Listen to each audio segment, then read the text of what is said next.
Thank you for joining us on CoreTV News at 7. I am Frank Omalape.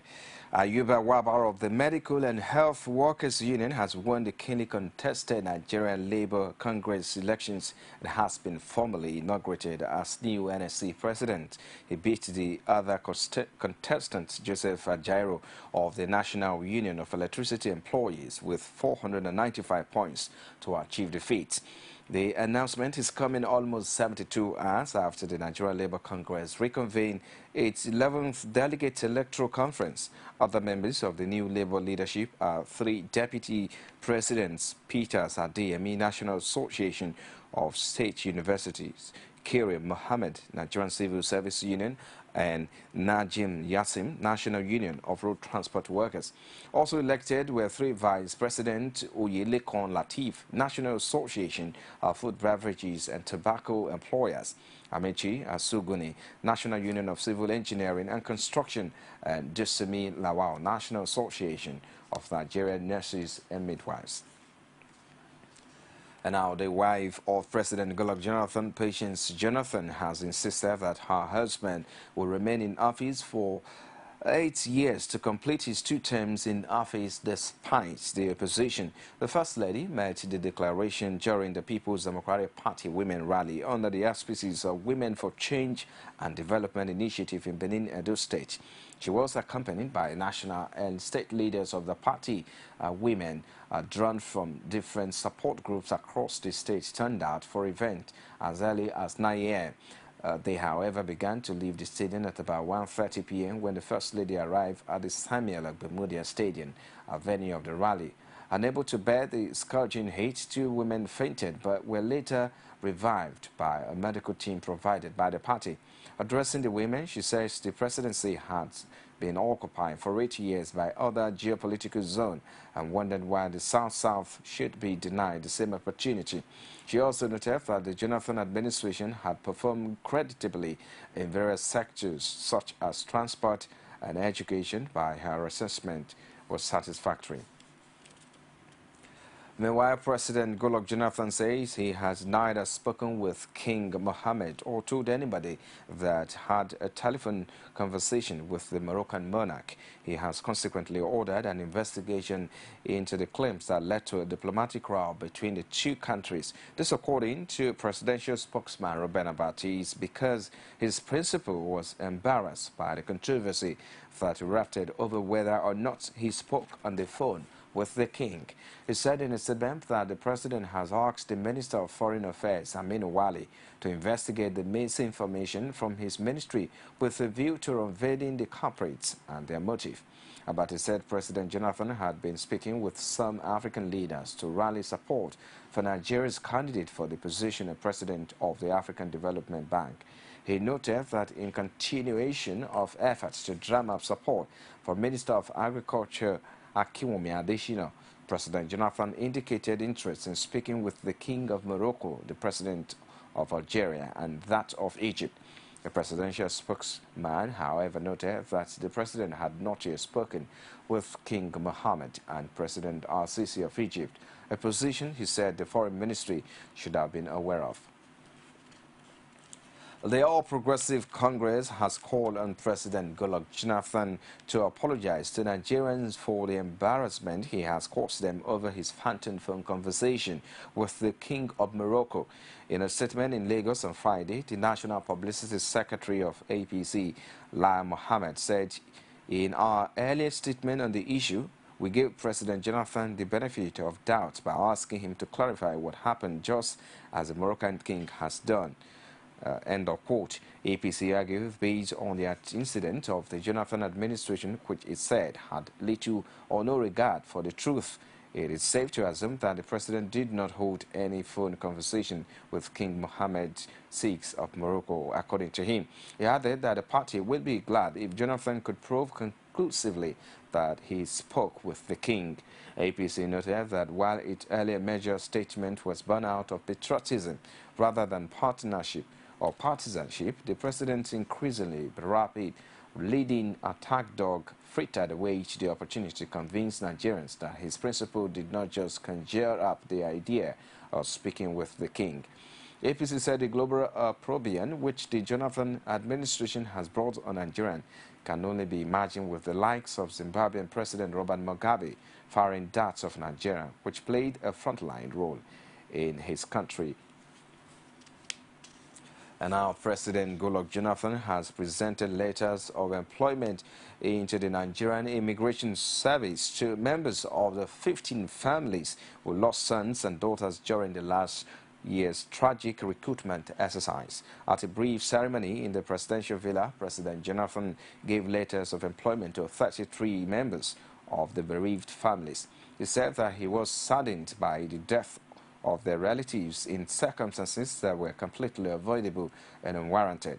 President Jonathan said that the federal government was fully committed to ensuring high standards for recruitment processes into the public service and provisions of safety measures to avoid the recurrence of the March 15, 2014 incidents which claimed many lives. President Jonathan also apologized for the delay in fulfilling the promise of employment to members of the bereaved families, explaining that employment into the public service must go through some processes. The All Progressive Congress has accused President Goodluck Jonathan of taking political advantage of calamities that have befallen Nigeria under his watch, saying giving 5 million to each family that lost a relative in the immigration recruitment exercise after 1 year is not only belated but aimed at scoring cheap political points. In a statement issued in Lagos by its National Publicity Secretary La Mohammed, the party said it wonders why it took the president 1 year to act on the promise he made to the families, adding that for the forthcoming elections, the president will have simply ignored the families in his usual style. The party says the Minister of Interior, Abba Moro, who presided over the death still in office, is virtually dancing on the graves of those innocent youth. The APC describes as utterly reprehensible, immoral and wicked for the Jonathan-led administration to seek to make political gains after the needless tragedy. The party further accused the president of taking political advantage of all the tragedies, including the Buniyadi massacre of school children and the abduction of Chibok's school girls.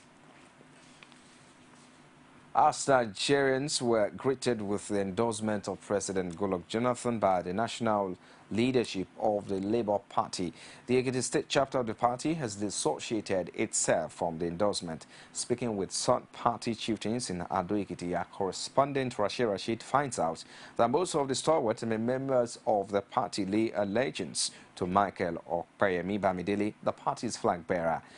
The June 21st, 2014 governorship election in the state, who pitched his tent with the presidential candidate of the All Progressive Congress, Muhammadu Buhari. The report now. As the national leadership of Labour Party joins the array of political parties endorsing the candidature of President Goodluck Jonathan, members of the party in Ekiti State are holding a decent view to this endorsement. According to this party chieftain, Biodun Borishade, the Ekiti State chapter is not in the know of any endorsement. Every politics is local. With regards to Labour Party in Ekiti State, as at yesterday, 12 midnight, Labour Party had not informed of such decision about endorsing anybody, any of the candidates. Notwithstanding, individuals will remain individuals. But to these staunch members of the party, the national leadership's decision to endorse Goodluck Jonathan was dismissed as they pitched their tent with the candidature of Muhammadu Buhari of the All Progressives Congress through their allegiance to the party leader in Ekiti State, Okpeyemi Bamidele. Michael Okpeyemi Bamidele has said that we are going, the Labour Party in Ekiti State is going to vote, or going to support Buhari for the presidential candidate. But as to us, we are not alienating ourselves from the party structure at the state level. What Okpeyemi Bamidele does, to me, I believe I can support his own side because it's my leader. Ekiti State being controlled by the PDP and with the endorsement of the PDP presidential candidate by the Labour Party, Aborishade speaks on what is to be possibly expected at the general polls in Ekiti State. We have one leader, we speak with one voice. Honorable Okpeyemi Bamidele remains the Labour Party leader in Ekiti State. He will address us. Both APC and PDP will have the 25% that both parties, that the presidential candidates for both parties need, they will get it from Ekiti State. That I know. With Ekiti Labour Party supporting Muhammadu Buhari, the March 28 poll will no doubt determine where the pendulum will swing. Rashid, CoreTV News, Ado Ekiti. The presidential candidate of the All Progressive Congress, Muhammadu Buhari, has appealed to Nigerians to salvage the future of the country from the failure of the People's Democratic Party's government by voting him and other candidates of the party in the coming general elections. Buhari made the appeal at a meeting with members of the National Association of Nigerian Students in Lagos. Abiola Luwale's report is presented from our studios.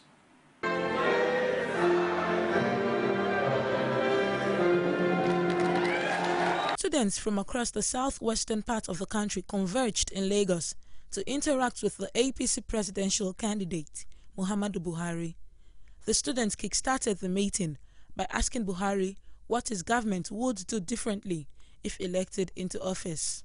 Before the response of Buhari to the questions of the student leaders, National Chairman of the APC, John Odigwe Oyegun, and other stalwarts of the party say the purpose of the meeting was to spread the gospel of change Nigerians are yearning for. Today, we stand in judgment over 16 years of PDP issue and 6 years of total backwards movement in every facet of our life. Have you decided to change that?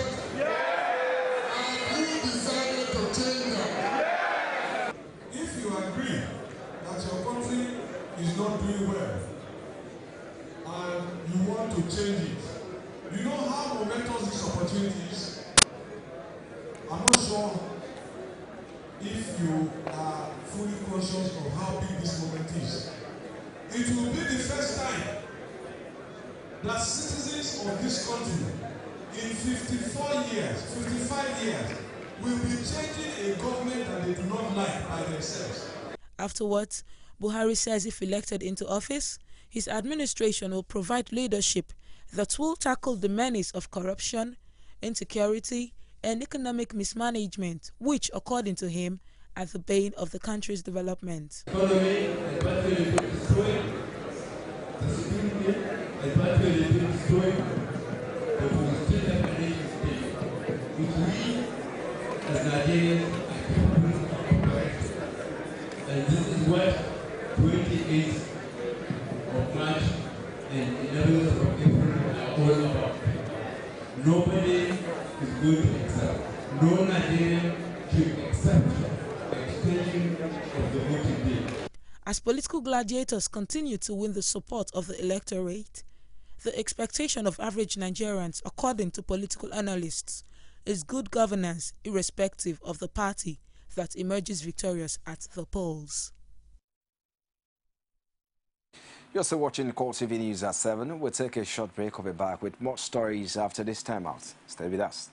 From time immemorial, women have birthed life, shaped character, and by extension, influenced the society. Moremi of Ife, Emotan of Benin, Queen Aminat of Zaria, all women of influence and power. Whether it's before election, after election. How ironical. Women being so powerful, yet have few grounds in decision making. They see you as a wife, and I see you as a wife to a man. We are talking women in politics. A woman will be bold enough to stand up and say, I want to become president of Nigeria. Only on CoreTV News. This is CoreTV News at 7 live from our Lagos studios. For more information on our news and other programs, like our Facebook page is facebook.com/CoreTV News. You can as well follow at CoreTV News NG. And for live streaming, you can log on to youtube.com/CoreTV, give it space, then news.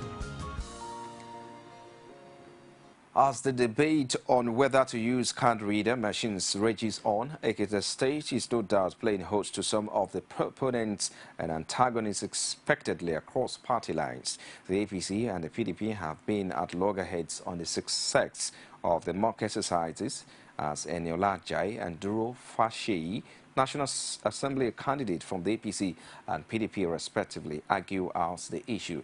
The report. The usage or not of the card reader machines in the forthcoming elections has generated reactions. In Ekiti State, the issue has once again pitched the APC and the PDP against each other. According to Duru Fasheyi, a PDP senatorial candidate, the card reader is not tested and must not be used for the general election. If it has been using earlier, it will have checked malpractices in the elections. Then they will have been able to see the positive and negative part of it and do a necessary correction. But what we are seeing is not this type of election that we experiment that kind of machine. Eniola Ajayi, a House of Representative candidate under the All Progressives Congress, however, dismisses Fasheyi's claim as self-serving. If we neglect to use card readers that we've spent millions of dollars purchasing as a nation, it clearly defines the kind of nation that we're running right now. A nation without a vision and without the impetus to actualize its mission. If we've purchased card readers, were we dreaming when we thought up that decision to buy them? And if we've bought them, why is it that as a nation we don't care about how we spend taxpayers' money? The duo, however, stuck to their guns on the issue. What if you get there with your PVC that's issued by a genuine PVC, and you get there and the machine fumble? Will you be differentialized? What's the alternative? The arrangement made for this. And up to now, they've never told us anything. When is the time that would be right to start a good thing? The truth about the card reader is that those who are proposing now not to use it, they have their reasons, and those reasons are not for the well-being of the average Nigerian. The debate on the use of the card reader for the elections, however, promises more interesting dramas and will likely go to the wire. Rashid, CoreTV News, Ado Ekiti. Now, the PVC distribution, which has witnessed low turnout, making Ogun State the least out of the 36 states of the Federation, is one of many challenges the state government and the state chapter of the electoral empire is battling with, although the INEC in the state says it is working to overcome the challenge. The resident electoral commissioner in the state, Sam Ibitoye, attributed this to the low percentage of eligible voters turnout. A correspondent, Olajuma Latuji, took up a cross-section of the residents of Abeokuta, the state capital, to affirm the electoral umpire's claim.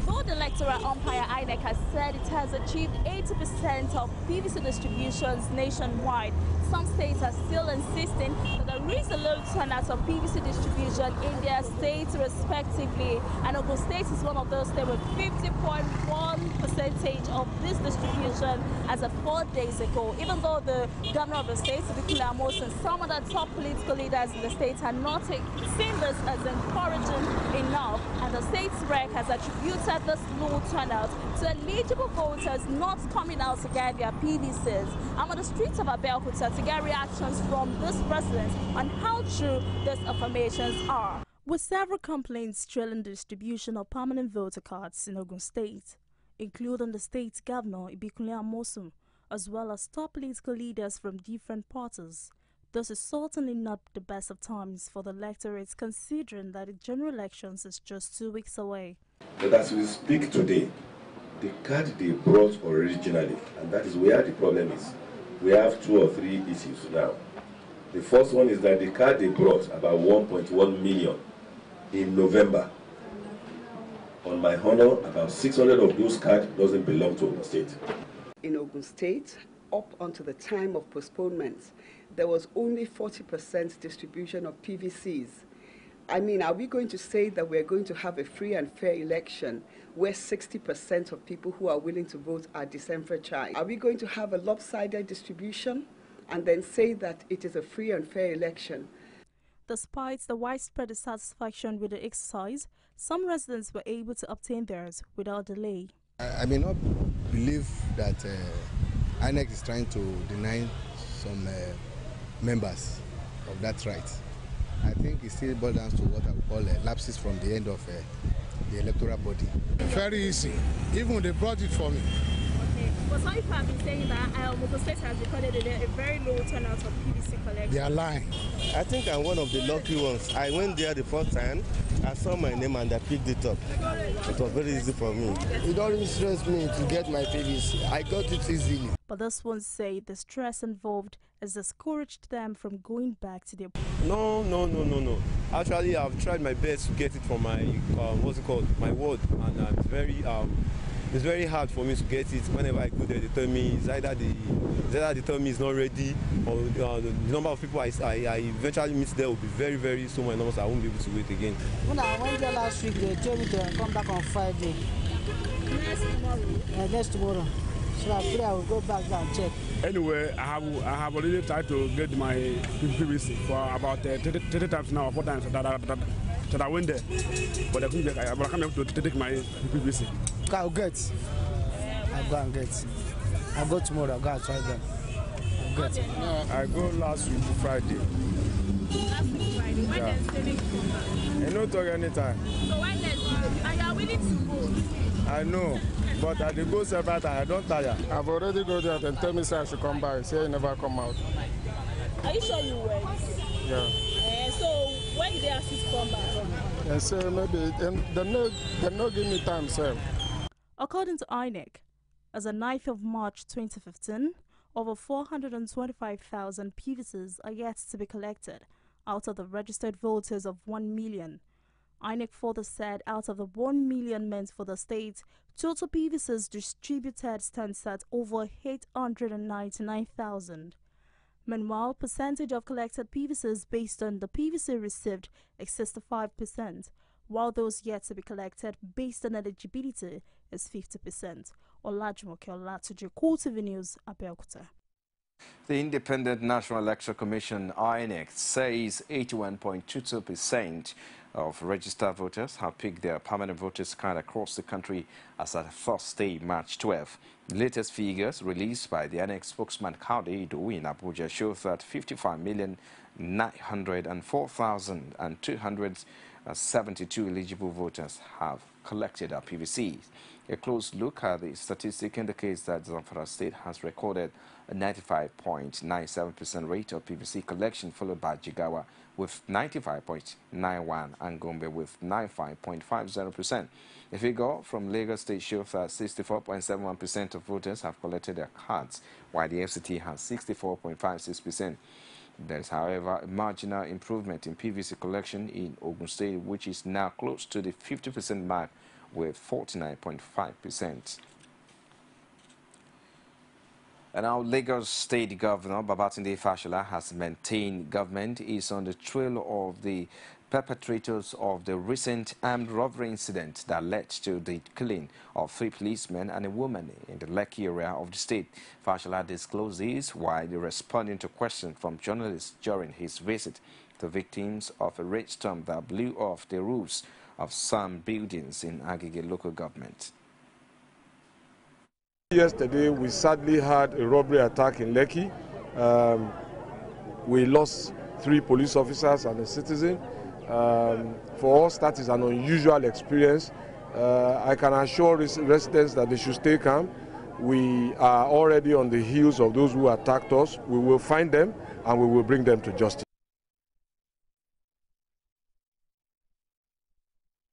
While thanking emergency workers for a prompt response during the rainstorm incident, Fashola also appealed to residents to desist from the habit of dumping refuse in the drains to avert flooding as the rainy season approaches. And now the police authorities have arrested a gang which specializes in terrorizing communities in the suburbs of the Federal Capital Territory. Also in PoliceNet is a female tailor who has recent times been posing as a mobile police officer. FCT Police Commissioner Wilson Inalego paraded the suspect at a news conference in Abuja. A correspondent, Pius Samuel, reports. These are suspected criminals. They are members of different gangs which the police in the FCT have just busted as part of a sustained bid to rid the capital city of criminals. These ones were caught terrorizing local communities. FCT Police Commissioner gave an insight into their operations. Dala, who is also the leader of the gang, that also go around to intimidate people, to demand with menaces, was again apprehended, dropping back that the Fulanis who wreck cattle should go and drop money. We again picked him. And all these three individuals have made useful statements that is helping us in our investigation. The police also reeled out some of the items recovered from the suspects. Our preparation to deliver effective and efficient security for upcoming election is on course. Below is the summary of the breakthrough recorded by the command in the first few weeks. Item number: recovered vehicles, 12 in number. Recovered arms and ammunition, 6. Recovered ammunition, 11. Recovered cows, 201. Suspect arrested, 25. Cash recovered, 350,000 naira. Roofing tiles recovered, 4,860 meters. Machete recovered, 4. Total number of cases recorded within the period under review, 10. Then, it was time to parade the suspects. First, it was a woman who had been posing as a mobile police officer, but she is actually a tailor with a dream of joining the police. She has since defrauded some unsuspecting members of the public to the tune of over 300,000 naira. I saw the cloth for her, so he paid me for one, he leave one. You don't know. Okay. Better collect. Because of the 3,005 balance which they give me, if I call the number, he refuse to come. So, and the uniform don't take from my hand. Now from there, and it's the same that person, he tell me that he's going to put me for tailoring work for police. Collected 50,000 naira from my hand. As he go, and me, I like to enter the work. I like him. Now from there, I carry the uniform, come put my name there by myself. 570,000. How she take collect? She collect, he says, won't help me collect loan. And I go my sister place and borrow the money and give her. Says she won't collect 3 million for us. So we share it. Says she won't share out of the money. So that's why I go raise her 570,000 and give her. And out of the money now, 20,000, I'm paying interest, 3,600 naira every month. Out of the money now. Now this loan, what was she supposed to, which microfinance bank? He said cooperative. And that's it on CoreTV News at 7. Many thanks for watching. Join us at 9:45 p.m. for our primetime bulletins. I am Frank Omalape. Bye for now.